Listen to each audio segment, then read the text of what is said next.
रत्नागिरी सिंधुदुर्गमधून नारायण राणे उद्या उमेदवारी अर्ज दाखल करणार आहेत। राणेंनी स्वतः याबाबतची घोषणा केली आहे। यावेळी भाजपचं सरकार येणार अशी प्रतिक्रिया त्यांनी दिली।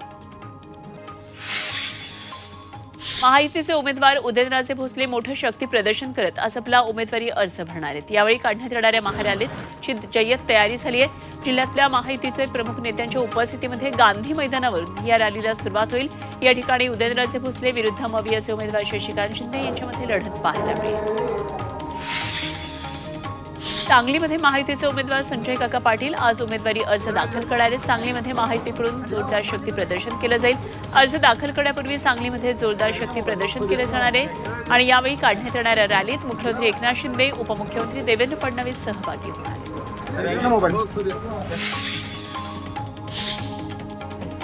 मुंबईमध्ये महायुतीची आज सकाळी 11 वाजता पत्रकार परिषद होणार आहे। अमृत नोनी गॅस्ट्रिन, अपचन, ऍसिडिटी, गॅस्ट्रबल ह्यापैकी तुम्हाला कुठलाही गॅस्ट्रिक प्रॉब्लेम झाला, उपाय एकच, अमृत नोनी गॅस्ट्रिन।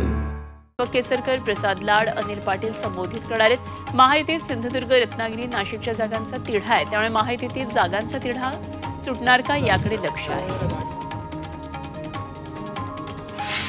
बारामती, सांगली आणि सातारा इथं आज उपमुख्यमंत्री देवेंद्र फडणवीस यांच्या नेतृत्वात महायुती शक्ती प्रदर्शन करणार आहे। राज्यातल्या या लक्षवेधी जागांवर आज उमेदवारी अर्ज भरण्यात येईल। बारामतीमध्ये पवार विरुद्ध पवार असा संघर्ष पाहायला मिळतोय, तर भाजपच्या ताब्यातून गेलेल्या सातारा लोकसभेत भाजप आज शक्ती प्रदर्शन करणार आहे। महाविकास आघाडीतल्या बंडामुळे सांगलीच्या जागेकडे राजकीय वर्तुळाचं लक्ष लागलंय।